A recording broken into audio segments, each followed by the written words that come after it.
em nome de Jesus. Quero convidar você nessa noite a abrir a sua Bíblia aí, você que pode, em nome de Jesus, no livro do profeta Samuel. Samuel capítulo 1, do verso 1 ao verso 20, aquilo que Deus colocou no meu coração. Eu quero confessar que eu fui muito alimentado por essa palavra, né? Essa palavra mexeu muito comigo, muito, porque ela narra uma história de uma mulher que eu tenho uma admiração muito grande pela história dessa mulher. Alguém que através da oração mudou o rumo da sua vida. Eu quero dizer para você nessa noite que o Deus que nós servimos, Ele tem um poder de mudar histórias, poder de mudar reinos. Ele tem poder de mudar toda essa situação, todo esse contexto social que nós estamos vivendo agora. Ele tem poder para fazer isso. Ele fez isso com Ana, né? E a Ana conseguiu mudar o rumo da sua história através do poder da oração. Eu dei um título a essa mensagem: a oração que move montanhas. Através da oração, como eu disse na oração, a oração é o elo que nos liga a Deus, né? E nós fomos convidados, desafiados a estar orando, né? A estar buscando essa ferramenta, utilizando essa ferramenta que nos conecta. Essa palavra é muito linda, né? Que nos conecta ao Senhor Jesus Cristo. Antes de ler a mensagem, eu quero lembrar para você que hoje nós iniciamos um tempo de oração, né? De jejum. Hoje às 0 horas iniciamos esse tempo de jejum que começa à meia-noite e vai até o meio-dia, né? Até o domingo de Páscoa, orientação do nosso bispo, Paulo Rangel, bispo da primeira região eclesiástica. Eu quero desafiar você, não apenas o povo metodista, o povo de coração aquecido, mas você que é cristão, você de outras denominações, você que professa outra fé. É um tempo de orarmos, é um tempo de clamarmos, é o tempo de buscarmos a orientação do nosso Pai. Assim como Ana fez, ela mudou o rumo da sua história. Eu quero dizer para você também que nós também podemos mudar o rumo do nosso país através da oração. Você abriu aí? Livro de 1 Samuel, capítulo 1, do verso 1 ao verso 20, que assim nos diz a palavra do nosso Deus. Houve um homem de Ramataim, Zofim, da região montanhosa de Efraim, cujo nome era Eucana, filho de Jeroão, filho de Eliú, filho de Tou, filho de Zuf, efraimita. Tinha ele 2 mulheres, uma se chamava Ana e a outra Penina. Penina tinha filhos, Ana, porém, não os tinha. Este homem subia de sua cidade de ano em ano a adorar e a sacrificar o Senhor dos Exércitos em Siló. Estavam ali os 2 filhos de Eli, Ofni e Finéias, como sacerdotes do Senhor. No dia em que Eucana oferecia o seu sacrifício, dava ele porções deste a Penina, sua mulher, e a todos os seus filhos e filhas. Ana, porém, dava porção dupla, porque ele amava ainda mesmo que o Senhor a houvesse deixado estéril. A sua rival a provocava excessivamente para irritar, porque o Senhor lhe tinha cerrado a madre. E assim fazia ele de ano em ano, e todas as vezes que Ana subia à casa do Senhor, a outra irritava, pelo que chorava e não comia. Então Eucana, seu marido, lhe disse: Ana, por que choras? E por que não comes? E por que estás de coração triste? Não te sou eu melhor do que 10 filhos? Após terem comido e bebido em Siló, estando Eli, o sacerdote, assentado numa cadeira, junto a um pilar do templo do Senhor, levantou-se Ana e com amargura de alma orou ao Senhor e chorou abundantemente. E fez um voto, dizendo: Senhor dos exércitos, se benignamente atentares para a aflição da tua serva, e de mim te lembrares, e das tuas servas não te esqueceres, e lhe deres um filho varão, ao Senhor o darei por todos os dias da sua vida, e sobre a sua cabeça não passará navalha. Demorando-se ela no orar perante o Senhor, passou Eli a observar-lhe o movimento dos lábios, porquanto Ana só no coração falava. Os seus lábios se moviam, porém não se lhe ouvia voz nenhuma. Por isso Eli a teve por embriagada. Ele disse: até quando estarás tu embriagada? Aparta de ti este vinho. Porém Ana respondeu: não, senhor meu, eu sou mulher atribulada de espírito. Não bebi nem vinho, nem bebida forte. Porém venho derramar a minha alma perante o Senhor. Não tenhas, pois, a tua serva por filha de Belial, porque pelo excesso da minha ansiedade e da minha aflição é que tenho falado até agora. Então lhe respondeu Eli: vai-te em paz, e o Deus de Israel te conceda a petição que lhe fizeste. E disse ela: acha tua serva à mercê diante de ti. Assim a mulher se foi em seu caminho e comeu, e o seu semblante já não era triste. Levantaram-se de madrugada e adoraram perante o Senhor, e voltaram e chegaram à sua casa, a Ramá. Alcana coabitou com Ana, sua mulher, e lembrando-se dela o Senhor, ela concebeu, e passado o devido tempo teve um filho, a que chamou Samuel, pois dizia: do Senhor o pedi. Palavra de Deus ao nosso coração, né? Palavra essa maravilhosa de Deus, irmãos, muito forte essa palavra. É uma palavra que mexe com o nosso coração, né? Nosso coração, só na leitura desse texto, nosso coração queima, nosso coração parece que vai pegar fogo diante de alguém que se derrama diante do Senhor. É maravilhoso isso, irmãos, a gente poder saber que nós servimos um Deus, que nós podemos nos prostrar onde nós estivermos, dobrar o nosso joelho, né? Baixar a nossa cabeça, elevar o nosso pensamento, a nossa voz, né? E começar a orar, a colocar a nossa vida diante do Senhor, a pedir para que Deus intervenha, que Deus faça, que Deus mude, e a gente ter a certeza no nosso coração de que Deus ouve a nossa oração. Assim como ouviu a oração de Ana, Deus também ouve a tua oração, de você que me ouve nessa noite. Você que, quem sabe, de repente está com a sua vida meio que descontrolada, sem saber o que fazer, como que vai dar rumo à sua vida, como é que as coisas vão ser amanhã. Você que precisa de um direcionamento de Deus, eu quero dizer para você que a oração, ela pode conectar você ao céu. A oração pode conectar você ao céu. Eu gosto muito de uma frase que eu vou dizer agora, é de que quando os recursos da terra se esgotam, se inicia a providência de Deus. Quando tudo à nossa volta disser que não tem jeito, quando a gente não consegue mais encontrar saída, solução, resposta para nada que a gente busca, eu quero dizer para você e convidar você a levar os seus olhos para o céu. Através da oração, porque o nosso socorro, como disse o salmista, ele vem do Senhor, ele vem do céu para a nossa vida. É só a gente se conectar ao Senhor através da oração, e foi isso que Ana fez. Ela se conectou ao Senhor através da oração diante de algo que para ela era impossível. Algo que naquele período que ela vivia era algo que para o ser humano não tinha jeito, não tinha solução. Ana não sabia o que fazer. E eu quero compartilhar com você nessa noite alguns pontos interessantes dessa história dessa mulher chamada Ana. Uma mulher guerreira, uma mulher que tem muito a nos ensinar.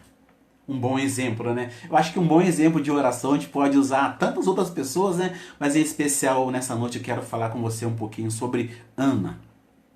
É interessante que o autor ele se refere a essa mulher chamada Ana, né? Como uma mulher amargurada de alma. Uma mulher atribulada de espírito. Uma mulher ansiosa. Uma mulher aflita, uma mulher chorosa, uma mulher sem apetite. Segundo a visão do autor que nos escreve o texto. Olha o que ele diz sobre ela. Ele diz que a Ana era uma mulher amargurada de alma, atribulada de espírito, ansiosa, aflita, chorosa e sem apetite, porque ela não come. Porque havia algo dentro dela muito forte. Muito mais forte do que ela. E isso começou a gerar dentro de Ana alguns sentimentos ruins que começaram a afetar a vida de Ana. Mas é interessante que Ana ela não aceitou essa sentença para a vida dela Simplesmente ponto final. Ana, ela foi movida através da sua fé a se conectar com o céu. Na terra não tem nada que eu possa fazer, que eu imagino que ela deve ter tentado todos os recursos, imagino eu, que ela deve ter tentado todos os recursos para poder alcançar aquilo que ela almejava, aquilo que ela precisava. E quando ela se esgota os seus recursos, Ana se conecta ao céu. Esse é o desafio que eu quero trazer para você nessa noite. Você que de repente os recursos da terra se esgotaram, você que de repente precisa de uma paz no seu coração, você que de repente precisa de uma intervenção de Deus na sua casa, você que precisa de uma intervenção de Deus nas suas finanças, no seu casamento, na vida do teu filho, ou no emprego, eu não sei onde que você de repente está aflito nessa noite, assim como de repente a sua aflição não é a mesma de Ana, não é a mesma dor, mas de repente eu creio que depende do teu coração nessa noite também existe uma dor. Né? Uma dor que dói, que te aflige, que te deixa ansioso, que te deixa amargurado, que te deixa às vezes, quem sabe, até choroso, assim como Ana também.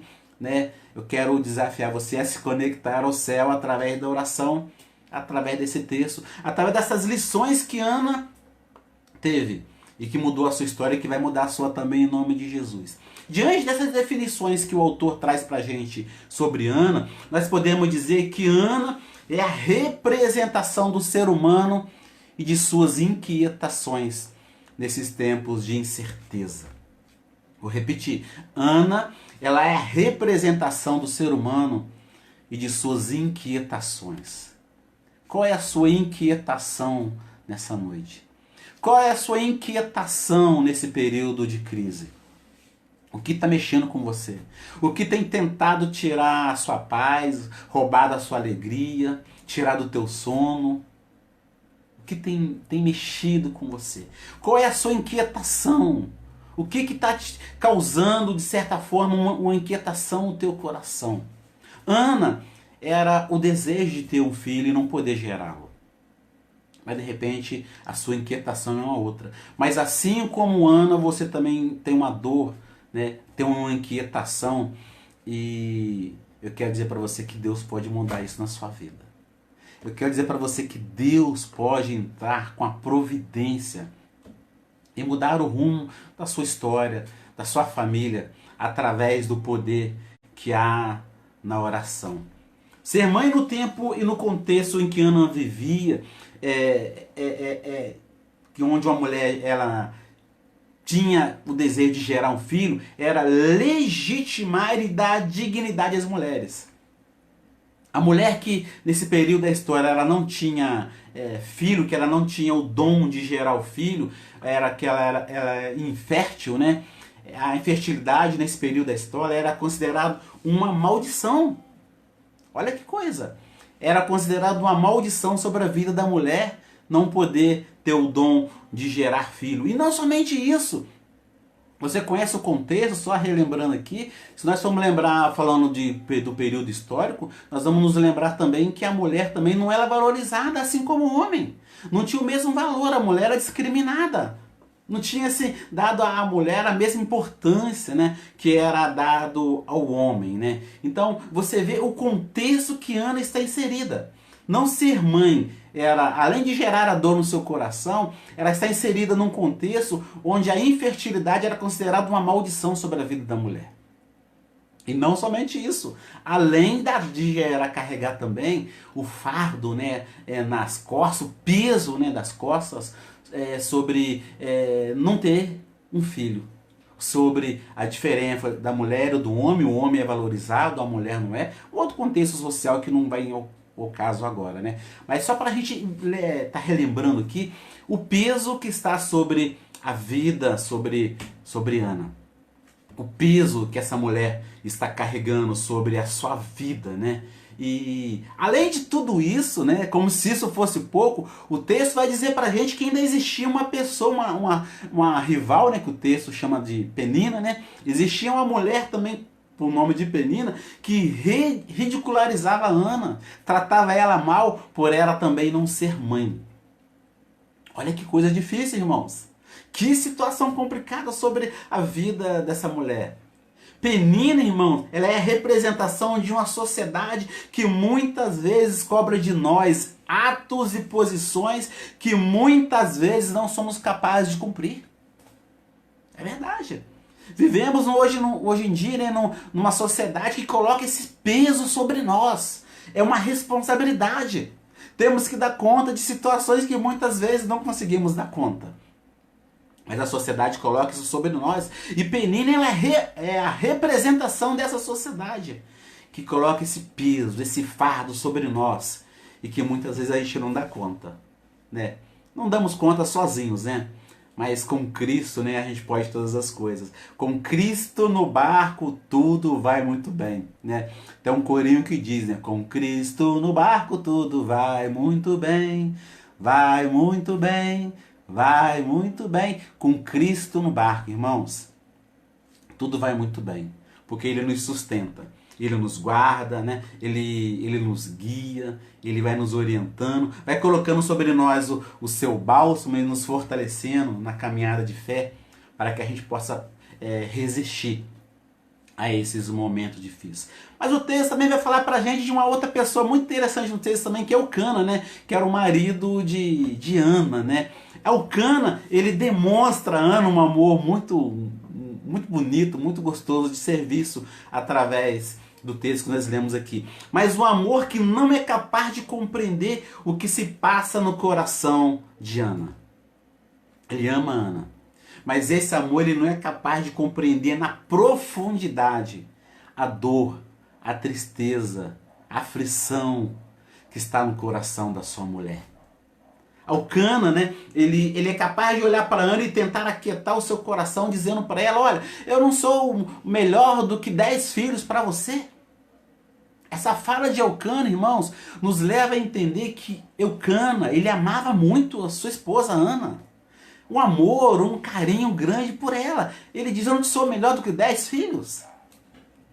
Ou seja, essa fala dele deixa transparecer, a gente percebe isso, do amor, do carinho que o seu marido tinha pela esposa, de Elcana por Ana. Mas embora preocupado e interessado na situação da sua esposa, ele não consegue compreender a natureza da sua dor. E é incapaz de perceber como estão os sentimentos de Ana. Ele olha para Ana, ele percebe que alguma coisa não está legal, que alguma coisa não está bem, mas ele não consegue perceber isso na sua profundidade. Olha que coisa forte. Elcana, ele não é capaz de olhar para dentro do coração de Ana e perceber que naquele coração havia uma tristeza, que naquele coração havia uma decepção, que naquele coração havia uma frustração muito grande, que naquele coração havia uma enorme angústia. E naquele coração havia uma ansiedade de alguém que tinha um desejo de ser mãe. Ele olha para ela, apesar de amar a sua esposa, ele não consegue perceber o que está além dos seus olhos. Ele não consegue entender a profundidade da tristeza que está no coração de sua esposa, né, Diana. E tudo isso acontece porque este mundo torna as pessoas insensíveis, irmãos. É verdade, insensíveis. As pessoas são tão insensíveis que não são capazes de perceber a dor do próximo. As pessoas não são capazes de perceber a dor daquelas pessoas que estão à nossa volta. E outro dia eu vi uma frase que dizia que quando a gente, num caminhão escrito, né, que quando a dor do próximo não mexe conosco, quem precisa de ajuda não é ele. Quem está doente somos nós. E é verdade, a insensibilidade, irmãos, torna o ser humano uma pessoa doente. Porque, irmãos, como que nós podemos viver numa sociedade, no meio de uma comunidade onde as pessoas estão sofrendo, né? E a gente consegue não perceber isso nas pessoas e de estender a mão, de oferecer um ombro amigo e dizer: olha, eu estou aqui para te ajudar. Qual é a sua dor? Em que eu posso te servir? Às vezes as pessoas estão mais preocupadas em ser servidas do que necessariamente em servir as pessoas. Nesse tempo de crise, nós somos desafiados como cristãos, né, como discípulos e discípulas de Cristo, de poder levar uma palavra de esperança às pessoas, de poder estender as mãos e através muitas vezes de um gesto simples, né, você poder aquietar o coração de alguém, de você poder levar uma palavra de esperança, uma palavra de carinho, de dizer, olha, tenha fé, Cristo está no controle, aquieta o teu coração, tudo vai dar certo, isso é um período, é um tempo, isso vai passar, pode demorar um pouquinho, mas vai passar, vai passar. Nós somos desafiados. A igreja de Cristo, ela tem que nesse momento de crise, de dificuldade, levar para as pessoas uma palavra de esperança. Você é o canal de Deus que vai levar uma palavra de esperança para as pessoas que estão à sua volta. Seu vizinho, seus parentes, seus amigos, seus companheiros de trabalho, seus amigos de faculdade, de levar essa palavra de esperança para que as pessoas possam continuar crendo em dias melhores, crendo que tudo é passageiro, que isso vai passar, como outras crises vieram e passaram, essa também vai passar, temos certeza disso. Mas voltando ao texto, o texto também traz um outro personagem, né, que é o sacerdote Eli também. Né? O texto vai dizer para nós no versículo 12, né, que Eli observa Ana. Ana está orando, né, abrindo o seu coração diante do Senhor, através da oração, clamando pela intervenção de Deus, pedindo a graça de Deus sobre a sua vida, né?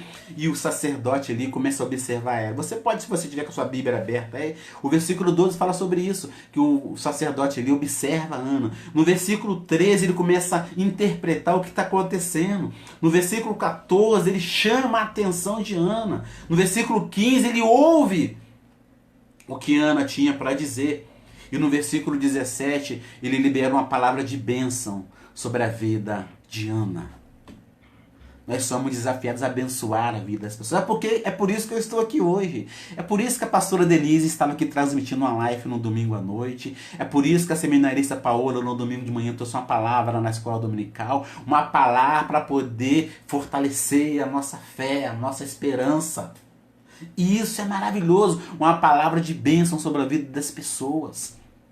Às vezes, o que as pessoas precisam não é de dinheiro, nem de tantas outras coisas, não. Mas às vezes o que as pessoas precisam é de algo tão simples, uma palavra de esperança, uma palavra de carinho, uma palavra de incentivo no momento de dificuldade. O sacerdote Eli, a princípio, ele também não é capaz de compreender o que se passa no coração de Ana e interpreta ela de maneira errada. Baseado em seu juízo, ele repreende ela, onde ele diz, afasta de ti esse vinho, né? Ele entende que Ana estava bêbada, né? Porque Ana rasga o seu coração diante do Senhor de tal maneira que, segundo o texto, somente os seus lábios se movem. Não se ouve nenhum som da sua boca, mas através do coração. Ela move o céu com seu coração. Ela se conecta ao céu através da oração, mas com seu coração quebrantado, com seu coração derramado diante do Senhor. E o escritor ele faz questão de declarar isso, que não se ouve nenhuma voz, nenhum som. Através dos seus lábios, dos movimentos dos seus lábios, né? O sacerdote, ele olha para Ana, e ele interpreta o que está acontecendo, e no primeiro momento interpreta ela de uma maneira errada. Ele acha que ela estava alcoolizada, bêbada. Ele diz, afasta de ti esse vinho. Mas ela disse, não, Senhor meu, não estou bêbada, eu não bebi vinho, não bebi nada disso. Eu estou rasgando meu coração diante de Deus, eu estou rasgando a minha alma diante do meu Senhor, eu estou me entregando nos braços do meu Deus, eu estou clamando àquele que pode mudar a minha vida, a minha história, aquele que pode intervir na minha vida. Era isso que Ana estava dizendo, entre outras palavras. E o sacerdote, então, ele entende aquilo que estava acontecendo ali. Ele percebe que tinha feito uma interpretação errada sobre Ana. E no versículo 17, ele libera uma palavra de bênção sobre a vida de Ana. Ele diz, vai-te em paz. Que o Deus te conceda a bênção. Né? Olha que coisa maravilhosa, a bênção sacerdotal, a bênção de Deus, ou a bênção do homem, né? Mas a bênção de um Deus que pode todas as coisas, né? A oração é através da oração, irmãos. dessa oração que Ana se prostra, né? Que o sacerdote contempla ela, é através da oração que Ana encontra aquilo que ela precisava. É na oração que Ana encontra abrigo.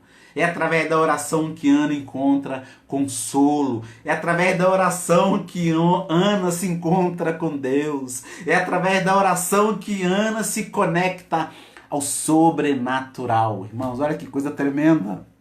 Dá-se até um calorzinho gostoso, assim, uma unção de Deus, né? A ouvir isso, né? É através da oração que Ana se conecta ao sobrenatural. É através da oração que Ana se conecta ao Deus Santo, ao Deus vivo, ao Deus Todo-Poderoso. É através da oração que Ana expõe os seus sentimentos a Deus. Aquilo que estava no teu coração, aquilo que deixava ela aflita, aquilo que deixava ela com amargura de alma, aquilo que deixava ela chorosa, aquilo que fazia com que ela perdesse o seu apetite. É através da oração que ela tem a oportunidade de colocar isso diante de Deus. É através da oração que Ana encontra paz. É através da oração que Ana encontra alegria. É através da oração que o milagre acontece na vida de Ana. É através da oração, meu irmão, minha irmã, que Jesus, né, ele se conecta com o Pai. Através da oração que Jesus, o próprio Jesus, ele se conecta ao Pai. A Bíblia vai dizer para nós, né, que Jesus ele tinha seu tempo, né, de devoção ao Senhor, o tempo onde ele se separava, ele procurava um local calmo, subia ao monte, ia falar com o Pai. Imagina ele, Jesus orando, falando com o Senhor, colocando para Deus aquilo que estava no teu coração. Através da oração, Jesus coloca diante do Senhor a sua dor, a sua aflição também, a sua tristeza, né? Ele diz, a minha alma está profundamente triste até a morte. Ficai aqui e vigiai comigo. Olha que coisa forte. Jesus, através da oração, ele falando com o Pai, olha, a minha alma está triste até a morte. Não é qualquer pessoa que está dizendo isso não, irmãos. O próprio Filho de Deus, Jesus Cristo, dizendo ao Pai, e ele convida os seus amigos, dizendo para eles, olha, fiquem aqui, vigiem, orem comigo. Isso está registrado em Mateus 26, verso 38. Irmãos, nós estamos falando aqui do próprio Jesus Cristo. Jesus, quando ele deixa isso registrado para nós, não é porque Jesus queria, de repente, Jesus queria nos chamar a atenção, na verdade a palavra correta é essa, Jesus queria nos chamar a atenção da necessidade que nós temos de, como seres humanos, nos conectarmos a Deus através da oração. Estamos falando aqui do próprio Filho de Deus.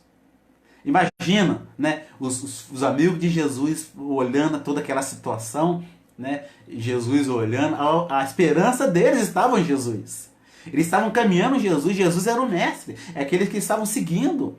E agora eles verem esse homem que estavam seguindo, Jesus, o Filho de Deus, ele falando isso para o Senhor através da oração.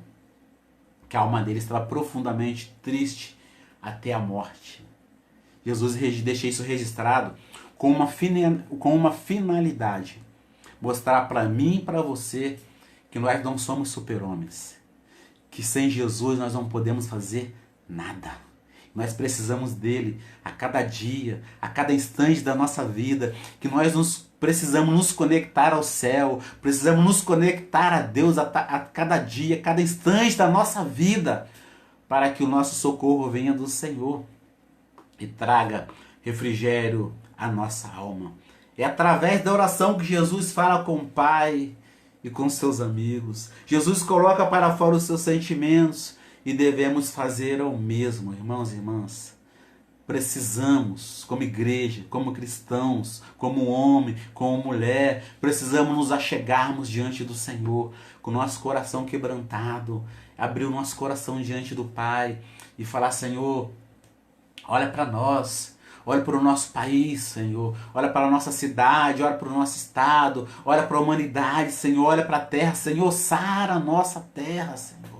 É tempo de nos unirmos através da oração. É tempo de nos conectarmos ao céu. Você na sua casa e eu aqui na minha casa, né? Mas todos com o mesmo propósito de falarmos com o Pai através da oração. Por isso, não se feche nesse tempo de isolamento social, mas aproveite esse tempo. Faça desse tempo uma oportunidade que Deus nos dá de nos conectarmos a Ele. Abra o seu coração para Jesus. Ele é o caminho. Ele é a verdade. Ele é a vida. Através da oração, nós podemos mudar a nossa história. Através da oração, Jesus pode mudar a sua vida. Você que me ouve nesse momento, você que ainda não teve o encontro com Jesus, você que ainda não resolveu a sua fé, eu quero convidar você nesse tempo a você se achegar ao trono da graça de Deus. Eu não estou falando para você de religião, estou falando para você de Jesus, do Filho de Deus, de você se conectar a Jesus. Eu quero apresentar para você um Jesus que tudo pode, que pode mudar histórias e pode mudar a sua vida. É só você se conectar a Ele através da oração, que a oração move a mão de Deus, a oração move o céu, a oração